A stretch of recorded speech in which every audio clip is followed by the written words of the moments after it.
뉴스의 진수를 보여주는 인터뷰 뉴진수.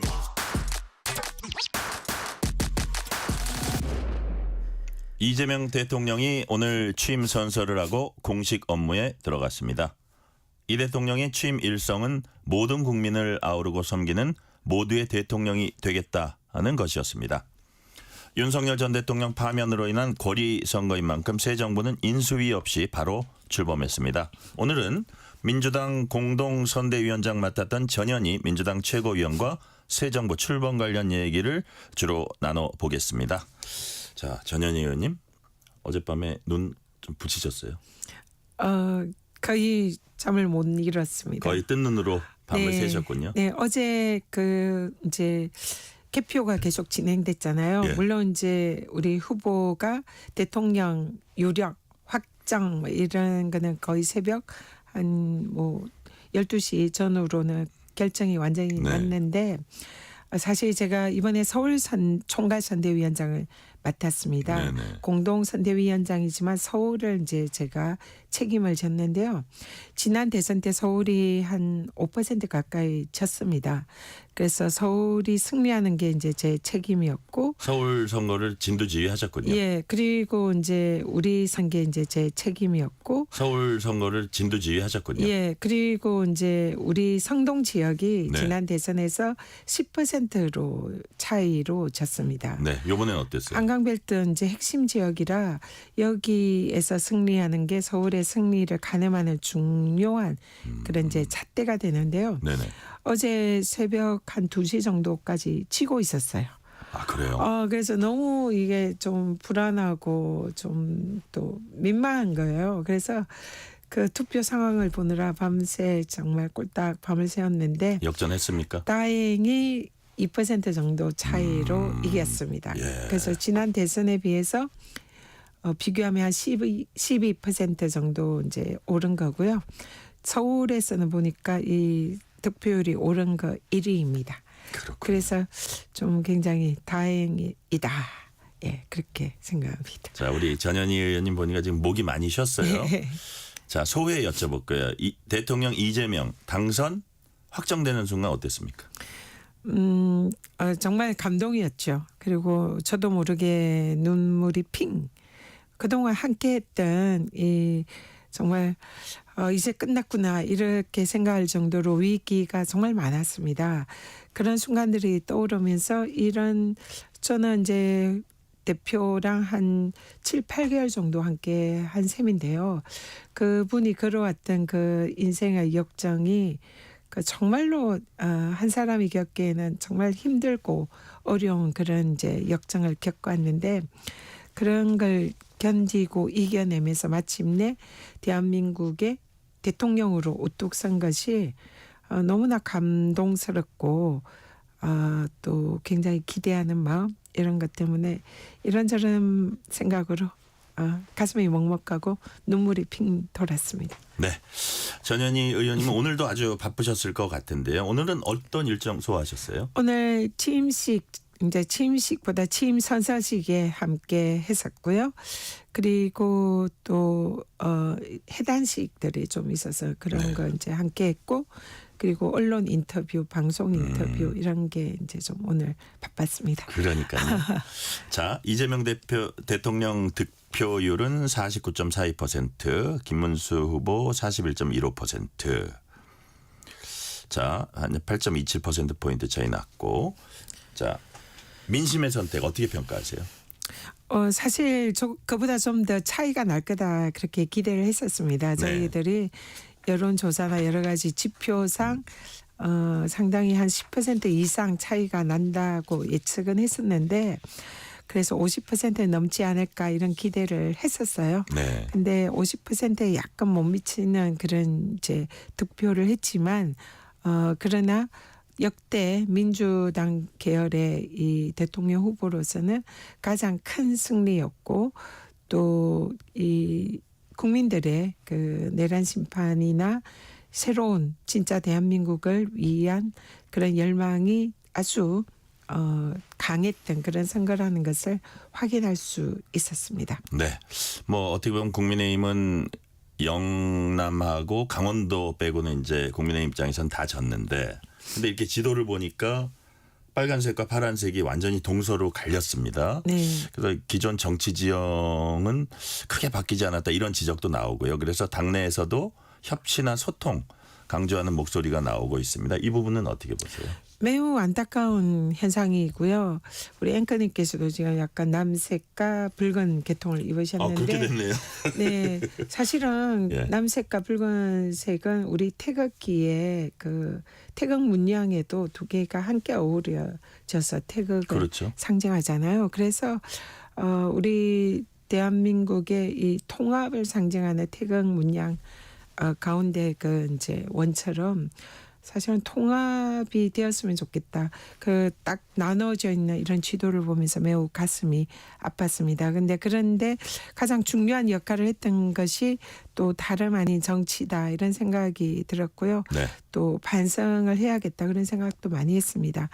이재명 대통령께서도 선거 내내 통합을 말씀을 하셨고 신발도 파랑과 빨강이 섞인 네. 신발을 신었고 우리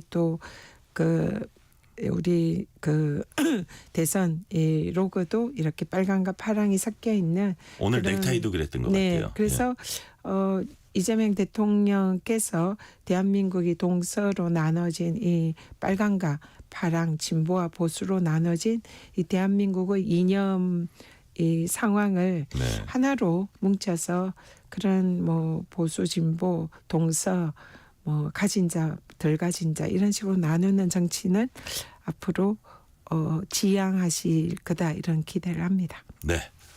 자, 오늘 이제 뭐 인수위 없이 바로 출범하는 새 정부는 이제 그렇잖아요. 이 네. 거리 선거니까 새 정부의 가장 시급한 과제 우리 전현희 최고위원님 뭐라고 보십니까? 오늘 취임 선서에서 대통령께서 이제 여러 가지 과제를 제시를 했지만 가장 중요한 과제로 꼽은 것은 하나는 내란 종식, 하나는 민생과 경제 회복 네. 두 가지 과제였습니다. 그중에서도 보다 방점을 찍은 것은 저는 민생 경제 회복이다 이렇게 생각합니다. 당장 오늘부터 민생 관련 TF를 만들어서 작동을 시키고 네. 민생을 살리는 데 매진하겠다 이런 말씀도 하셨고요. 네. 또 정책실장으로 내정되신 이한주 우리 박사님께서도 이 민생을 위해서 지금 민간 합동으로 민생 TF를 만들어서 가동시키겠다. 그래서 가장 지금 국민들의 먹고 사는 문제를 우선적으로 해결하겠다. 네. 이런 것을 이제 강조를 하셨습니다. 그래서 제일 중요한 과제다. 이렇게 생각하고요. 상대적으로 내란 종식은 이번에 대선에서 나타난 국민들의 민심이다 생각합니다. 그래서 내란을 종식하고 헌정 질서를 다시 바로 세워라. 근데 이 과제는 물론 정부에서도 어느 정도 챙겨야 되겠지만 이것은 국회의 과제가 아닌가 생각이 듭니다. 관련 입법이라든지 특검이라든지 내일 이제 아마 내란 특검이 통과될 예정인데요. 이런 걸 통해서 내란 종식에 국회가 좀 더 챙기는 네. 그런 모습을 보일 것 같습니다. 네. 제가 그 부분은 조금 있다가 또 한번 다시 강조해서 질문을 드리고요. 네. 약간 일정에 관한 거 한 두 개만 질문 드릴게요. 이게 오늘은 취임 선서 형식으로 이제 저 선서식을 했잖아요. 네. 이게 7월 17일 날 재헌절 기념식과 맞물려서 임명식 여는 방안도 검토되고 있는데 이건 어떻게 한다는 겁니까? 그러니까 이번 제 정부가 인수위도 없이 네. 제대로 된 취임식도 없이 바로 오늘 새벽에 당선이 확정됐는데 오늘부터 바로 실전에 투입되는 그러니까요. 정부잖아요. 예, 그러니까 거창하게 뭐 취임식을 준비하거나 행사를 준비하거나 이럴 겨를 자체가 없고 또 지원하는 그런 인력도 없고 뭐 장관들도 없고 뭐 그런 상황이잖아요. 네네. 그래서 오늘은 약식으로 대통령으로 취임한다. 이것을 국회 본회의장 로텐더 홀에서 취임을 하는 이제 선서를 하는 그런 행사를 했고요. 네. 그렇지만 이번 정권은 국민들이 만들어준 정권이잖아요. 강장에서 시민들이 빛의 혁명으로 내란을 종식하고 새로운 정부를 출범시켰기 때문에 국민들과 함께하는 그런 그래서 국민들이 대통령을 임명했다.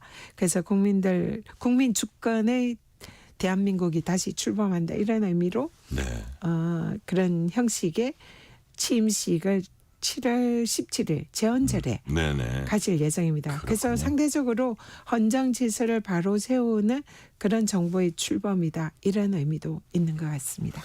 일단 그 용산 대통령실로 가셨어요. 네. 그래서 근데 이 보안 문제가 좋지 않다 이런 말씀, 청와대가 최적이다 이런 말씀을 많이 해 오셔서 이제 청와대로 좀 준비가 되면 들어갈 걸로 예상했는데 그 시점은 언제쯤 될까요? 일단 용산은 용산으로 옮길 때부터 좀 얘기가 많았잖아요. 근처에 한미연합사나 뭐 이런 도감청 우려 네. 그리고 드론이 실제로 거기에 침입한 적도 있었고요. 그래서 아무래도 보안이 굉장히 취약하다. 네. 그런 이제 지적들이 있어서 청와대를 다시 이제 활용을 하려고 하는데 청와대도 그동안 유원지로 개방이 되어 있기 때문에 여러 가지 이제 그런 보안이나 이런 부분의 점검도 필요하고 네. 또 청와대가 보면 좀 약간 비효율적인 동선과 업무에 약간은 좀 효율적이지 않은 이런 구조를 가지고 있습니다. 네네. 그래서 청와대에 근무하는 직원들과 또 대통령의 이런 동선 문제라든지 그런 것 때문에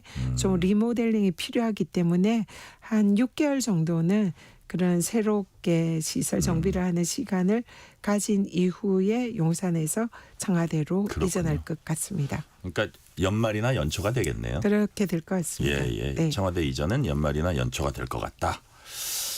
자, 이거 기사로 써도 되겠는데. 그죠? 여튼 다음 질문으로 가볼게요. 오늘 오후에 첫 인선안 나왔습니다. 초대 국무총리 후보자의 김민석 의원, 그다음에 국정원장 후보자의 이종석 전 통일부 장관, 뭐 안보실장 여기부터 이제 참모입니다. 안보실장 위성락 의원, 대통령 비서실장 73년생 강훈식 의원, 대변인 강유정 의원, 뭐 이런 인선 배경을 한마디로 딱 얘기하면 어떤 인선이라고 보세요? 이재명 대통령께서 그동안 호흡을 맞춰오면서 실력과 능력이 검증된 인사들이다. 그리고 바로 실전에 투입을 하더라도 네. 뭐 준비 연습 없이 훌륭하게 일을 해낼 수 있는 적재적소에 가장 필요한 인재를 배치를 했다. 그렇게 생각합니다. 네. 우리 김민석 총리 지금 이제 지명자께서는 그 뭐 대표 시절부터 이미 수석 최고위원으로서 집권 플랜 본부장을 맡으셔서 우리가 집권할 때를 준비한 그런 일을 뭐 정책이나 모든 분야에서 네. 준비를 해오셨기 때문에 또 여야 간을 아우르는 그런 정치력을 가지고 있는 분이기 때문에 가장 적합한 그런 인사를 임명하셨다. 이렇게 생각이 들고요. 네. 강훈식 비서실장의 경우에는 민주당이 그동안 이제 이른바 친명, 강성 친명으로 이런 이제 개혁 이런 것을 이제 계속 해왔는데 그때마다 이제 약간은 그 온건 합리적인 그런 조언을 대표께 계속 해왔었고 대표가 그 강훈식 의원의 그런 조언을 굉장히 귀담아 듣는 귀하게 생각하는 그런 그랬어요? 이제 예. 그런 의원이었습니다. 그래서 이 균형을 잡아주는 그런 인선이다. 그래서 정부 초기에 굉장히 강공으로 갈 수도 있잖아요.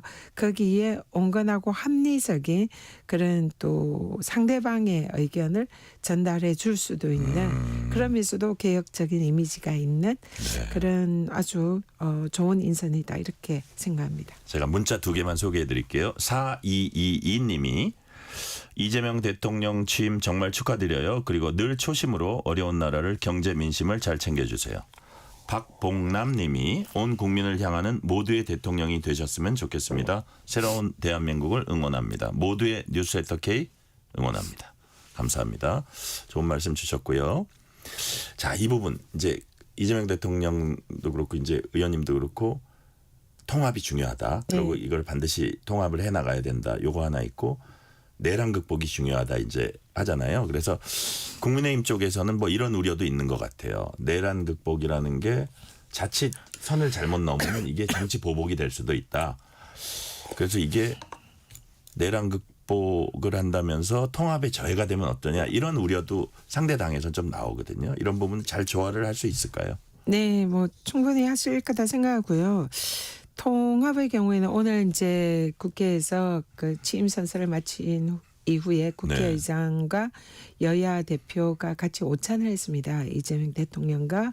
그래서 그때 그 자리에서 이재명 대통령이 야당 대표들에게 앞으로 자주 만나자, 소통도 자주 하자, 내가 전화도 자주 하겠다, 또 함께하는 자리를 자주 만들겠다 이렇게 말씀하셨는데 저는 실천할 거다 생각합니다. 이재명 대통령이 야당 대표 시절에 윤석열 대통령이 야당 대표를 무시하고 소통도 하지 않고 굉장히 홀대했잖아요.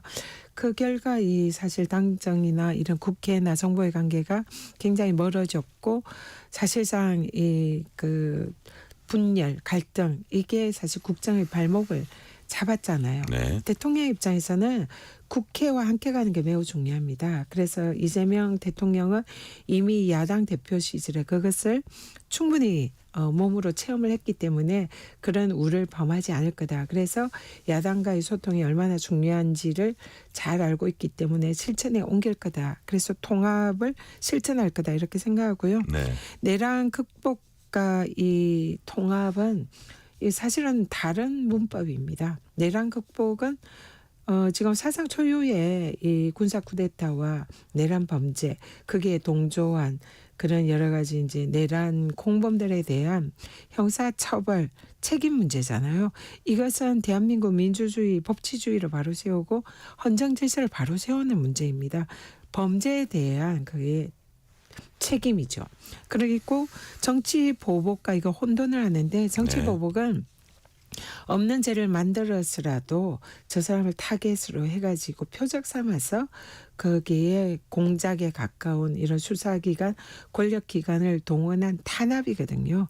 그렇기 때문에 전혀 다르다. 예, 이 내란 극복은 있는 죄, 범했던 죄를 진상을 규명해서 책임을 지우는 것이고 정치 보복은 없는 죄도 만들어서 표적으로 탄압하는 거기 때문에 두 개는 전혀 다른 문제다. 그래서 이 책임은 확실하게 지우되 네. 야당과 그리고 국회와의 통합, 그럼 가진 자와 덜 가진 자, 그리고 동과 서, 보수와 진보, 빨강과 파랑 구별하지 않고 통합해서 함께 가겠다. 이것이 이재명 대통령이 지금 정치 철학으로 저는 반드시 실천할 거다 생각합니다. 네. 좀 첨예한 쟁점이기도 하고 또 뭐 이게 통합하고도 또 어떻게 보면 간접적으로 영향을 끼칠 수 있어서 제가 그 또 법사위에도 계시잖아요. 네, 네. 그래서 이제 법적인 것도 조금 여쭤볼게요. 예를 들어서 첫 번째 내일 아마 내란 특검, 김건희 여사 특검, 해병대원 특검 이게 내일 처리하겠다고 소속 의원들에게 이제 민주당 뭐 원내대표실에서 보낸 이제 문자를 보냈다고 합니다. 네. 그 새 정부가 출범했잖아요. 네. 검찰에 맡기는 것보다 그래도 특검이 더 낫다고 보시는 거예요? 일단 저는 지금 현재 정무입니다. 법사위 예. 하다가 옮겼고요. 그러시군요. 네네. 예. 그 내용에 대해서는 이미 저희 지도부에서 충분히 논의를 했고요. 우리 의원들 사이에 공감대가 있는 사안입니다. 지난 정권 때에 사실상 이 최혜병 특검이라든지 김건희 특검, 네. 내란 특검은 이제 이번에 그 전 정권 인사들에 대한 거지만 예. 그 부분에 대해서 검찰이 해야 할 일을 하지 않았고요. 오히려 특검청이라는 국민들의 오해를 살 수 있도록 권력청에 대해서 사실상 무혐의나 수사조차 하지 않는 그런 예. 이제 직무유기 행태에 가까운 그런 행태를 했습니다. 그렇기 때문에 검찰에 대해서는 더 이상 이런 최혜병이나 김건희 수사를 맡길 수 없다는 걸 자명하고요. 그렇기 때문에 특검을 통해서 거기에 대한 진상 규명과 처벌을 해야 된다. 이거는 이미 국민적인 공감대가 있는 사안이고 이번 대선에서 나타난 국민들의 민심이다 이렇게 생각합니다. 그래서 네. 해야 할 바를 신속하게 하는 거고요. 그리고 또 곧 원내 지도부가 교체되기 때문에 이번 지도부가 자신들의 그동안에 이제 남은 숙제를 완성하는 그런 의미도 있다 이렇게 생각합니다. 네. 오늘 그 국회에서 취임 선서식 끝나고 비빔밥 오찬을 했잖아요. 네. 서울 빼고 전국 팔도에 그게 다 들어가 있다 그러더라고요. 네. 자, 근데 거기서 이제 뭐 덕담을 이렇게 쭉 하다가 김용태 국민의힘 비상대책위원장한테 마이크를 줬더니 네. 아이 축하드립니다. 딱 한마디 하고 내일 여당이 본회의에서 처리하려는 공직선거법, 법원조직법 이건 뭐 대법관 증언에 관한 거고 형사소송법 이제 개정안 처리는 매우 심각하게 우려된다 하면서 네. 천하람 개혁신장 원내대표도 이제 비슷한 얘기를 했는데 이게 이제 좀 예를 들어서 대법관 증언의 필요성 이거는 어떻게 보면 좀 그동안 얘기가 없었던 건 아니잖아요. 그래서 네. 조금 더 협치를 한다고 하면은 이런 것들을 조금 더 논의하는 네. 그런 것들도 좀 필요하다고 보지 않으세요? 어떠세요?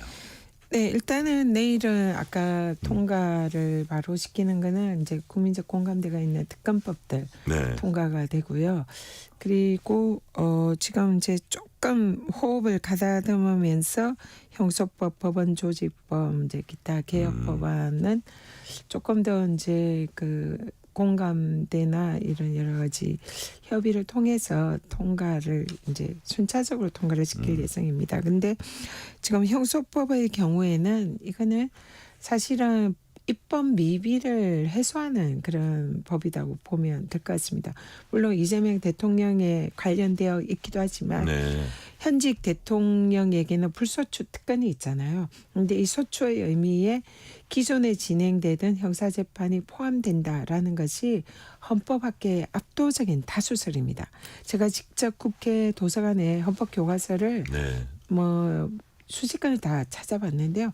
거의 대부분의 헌법교과서, 헌법학자들이 대통령이 되면 기존의 형사재판은 된다라고 그렇게 기술이 돼 있어요. 국정 운영의 안정성 그런 그렇죠. 겁니까? 국가 원수로서 예. 그 국가를 대표하고 또 해외에 뭐 이런 여러 가지 뭐 국격에 관한 문제라든지 행정부의 수반이라든지 그리고 무엇보다 국민들이 주권 행사를 해서 그런 형사재판의 문제를 알면서도 대통령으로 뽑았잖아요.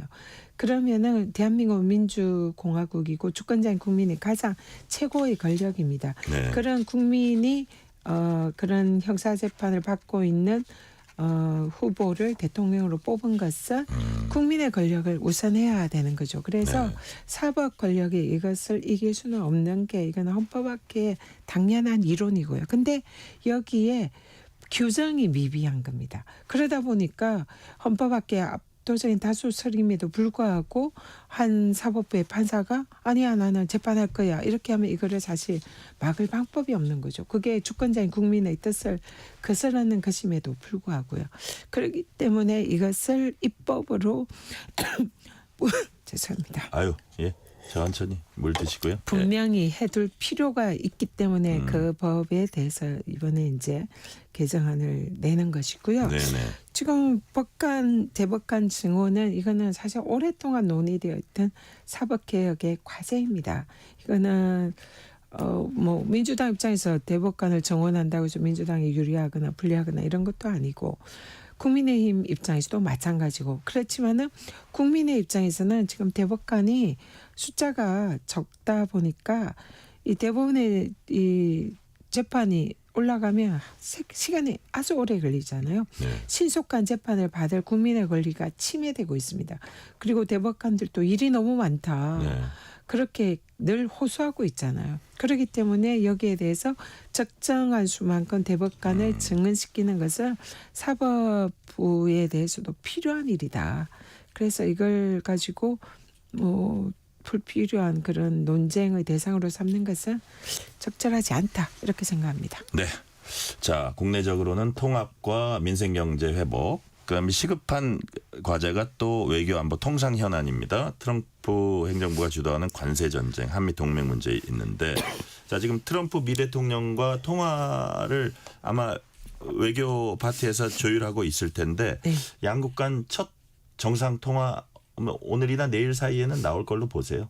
네, 이미 그 미국과 예. 그 대선 도중에도 그 우리 이제 김현종 네. 우리 전 통상교섭본부장. 네. 예. 그래서 또 미국에 가서 이미 소통을 했고요. 우리 후보의 메시지도 전달을 했습니다. 네네. 그리고 오늘 안보실장으로 또 임명되신 위성락 네네. 네, 신임 실장님도 또 미국 통으로서 미국과의 많은 연락 채널을 가지고 있고요. 그래서 아마 물밑에서 지금 진행 중으로 예, 생각을 합니다. 자, 국민의힘은 대선 패배 후폭풍에 쌓여 있고 향후 뭐 갈등이 더 노정될 걸로 보입니다. 국민의힘 향후 어떻게 흘러갈 걸로 전망을 하세요? 국민의힘이 사실 이번 대선에서 사실 윤석열 내란 이제 수괴 혐의자 전직 대통령과 전련하고 내란과 군사 쿠데타에 대해서 제대로 국민들에게 사과하고 그리고 또 후보를 뽑는 과정에서 누구나 수긍할 수 있는 네. 그런 과정과 절차를 거치어서 후보를 뽑았고 또 국민들에게 정말 진솔하게 사과를 했다면 모든 게 가정법입니다. 네. 그리고 또 그 과정에서 함께 경쟁했던 후보들을 통합을 하고 함께하고 또 이준석 후보와도 단일화를 하고 그랬으면 사실은 굉장히 위협적이었을 겁니다. 그런데 모든 과정에서 국민의힘은 거꾸로 갔습니다. 그리고는 지금 대선 이후에도 그런 과정을 밟는다면 이후에 또 반성하고 통합해서 국민들에게 사죄하고 윤석열과 전련하고 내란에 대해서 선을 끊는 네. 그런 걸 한다면 얼마든지 국민의 지지를 다시 받을 수 있는 정당으로 거듭날 수 있을 거다 생각하는데요. 지금 하는 행태를 보면 어렵다. 그리고 지금 저 정당은 계속 저렇게 가면 극우화돼서 극우 정당으로 가고 급기야는 분단까지 되지 않을까. 그리고 앞으로 저 국민의힘 세력이 다시 재집권하는 것도 쉽지 않겠다. 그런 이제 사실은 경쟁하는 입장에서는 걱정이 됩니다. 사실은 양 날개가 이렇게 네. 함께 또 서로 경쟁하면서 국민들을 위해서 섬기는 그런 게 바람직하잖아요. 네네. 그래서 국민의힘이 정답은 이미 있습니다. 그렇기 때문에 국민들의 민심과 뜻을 잘 살펴서 건전한 보수 정당으로 다시 거듭나기를 정말 간절히 바랍니다. 네, 시간 관계상 오늘 말씀은 여기까지 듣겠습니다. 지금까지 전현희 민주당 최고위원이었습니다. 의원님 말씀 감사합니다. 네, 고맙습니다. 편지 왔습니다.